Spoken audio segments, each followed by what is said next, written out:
കോഴിക്കോട് കൂടരഞ്ഞിയിലെ കൊലപാതക കേസിൽ പ്രതി മറ്റൊരു കൊലപാതകം കൂടി നടത്തിയെന്ന് മൊഴി. 1989 കോഴിക്കോട് വെള്ളയിൽ കടപ്പുറത്ത് വെച്ച ഒരാളെ കൊലപ്പെടുത്തിയതായി മലപ്പുറം വേങ്ങര സ്വദേശി മുഹമ്മദ് അലിയുടെ കുറ്റസമ്മതം. സംഭവത്തിൽ നടക്കാവ് പോലീസ് അന്വേഷണം ആരംഭിച്ചു. AK ലതീഷ് വിവരങ്ങളുമായി ചേരുന്നുണ്ട്. ലതീഷ്, കഴിഞ്ഞ ദിവസമാണ് ഇത്തരത്തിൽ 39 വർഷം മുമ്പ് താനൊരു കൊലപാതകം നടത്തിയെന്ന് പറഞ്ഞിട്ടുള്ള പ്രതിയുടെ ആദ്യ കുറ്റസമ്മതം വരുന്നത്. ആ കേസിൽ പോലീസിന്റെ അന്വേഷണം പുരോഗമിക്കുന്നതിനിടയിലാണ് രണ്ടാമതും താനൊരു കൊലപാതകം കൂടി നടത്തിയെന്നും അത് 1989 വെള്ളയിൽ കടപ്പുറത്ത് വെച്ചാണെന്നും മനസ്സിലാക്കുന്നു. എന്താണ് ഇതുമായി ബന്ധപ്പെട്ട പോലീസ് നൽകുന്ന വിവരങ്ങൾ? ഇയാൾക്ക് ഏതെങ്കിലും രീതിയിലുള്ള മാനസിക പ്രശ്നങ്ങളോ മറ്റോ ഉണ്ടോ? കോഴിക്കോട് വെള്ളയിൽ ബീച്ചിൽ വെച്ച് 1989 ഒരാളെ കൂടി കൊലപ്പെടുത്തിയിരുന്നു എന്നാണ് ഇപ്പോൾ മുഹമ്മദ് അലി മൊഴി നൽകിയിരിക്കുന്നത്. കുറ്റസമ്മത മൊഴിയിലാണ് കൂടരഞ്ഞിയിലെ കൊലപാതകത്തിനൊപ്പം തന്നെ വെള്ളയിലെ കൊലപാതകം സംബന്ധിച്ചും അദ്ദേഹം ഇത്തരത്തിൽ വെളിപ്പെടുത്തൽ നടത്തിയത്.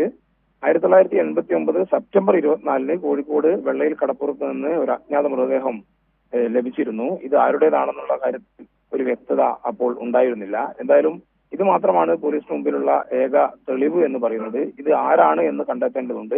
അതിനായുള്ള അന്വേഷണം പോലീസ് ആരംഭിച്ചിട്ടുണ്ട്. വെള്ളയിൽ പോലീസ് സ്റ്റേഷൻ അക്കാലത്ത് നിലവിലില്ല. നടക്കാവ് പോലീസ് സ്റ്റേഷനിലെ രേഖകളും മറ്റും പോലീസ് ഇതുമായി ബന്ധപ്പെട്ട് പരിശോധിക്കുന്നുണ്ടെന്നാണ് അറിയാൻ കഴിയുന്നത്. എന്തായാലും തിരുവമ്പാടിയിൽ കേസിൽ അല്ലെങ്കിൽ കൂടരഞ്ഞിയിലെ കൊലപാതകത്തിൽ തിരുവമ്പാടി പോലീസ് അന്വേഷണം പുരോഗമിക്കുന്നുണ്ട്. കോഴിക്കോട് മെഡിക്കൽ കോളേജിലെ അക്കാലത്തുള്ള പോസ്റ്റ്മോർട്ടം റിപ്പോർട്ട്, അതേപോലെ തന്നെ RDO കോടതിയിലുള്ള വിവരങ്ങളെല്ലാം പോലീസ് തേടിയിട്ടുണ്ട്. ഇതിന്റെ അടിസ്ഥാനത്തിലായിരിക്കും തുടർ നടപടി ഉണ്ടാവുക.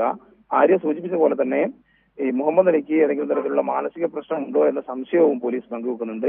ഇക്കാര്യവും പരിശോധിക്കും. എന്തായാലും രണ്ട് വെളിപ്പെടുത്തലിലും അല്ലെങ്കിൽ രണ്ട് കുറ്റസമ്മതത്തിലും പോലീസ് പ്രാഥമികമായ അന്വേഷണം നടത്തുന്നുണ്ട്. മരിച്ചത് രണ്ട് കേസുകളിലും ആളെ തിരിച്ചറിയാൻ കഴിഞ്ഞിരുന്നില്ല. അതുകൊണ്ട് തന്നെ മരിച്ച ആളെ തിരിച്ചറിയാനുള്ള പ്രാഥമികമായ പരിശോധനകളിലേക്കാണ് പോലീസ് കടക്കുന്നത്. അതിനുശേഷമായിരിക്കും ഇക്കാര്യത്തിൽ തുടർ നടപടികൾ ഉണ്ടാവുക. ശരി, AK ലതീഷാണ് വിവരങ്ങൾ നൽകിയത്.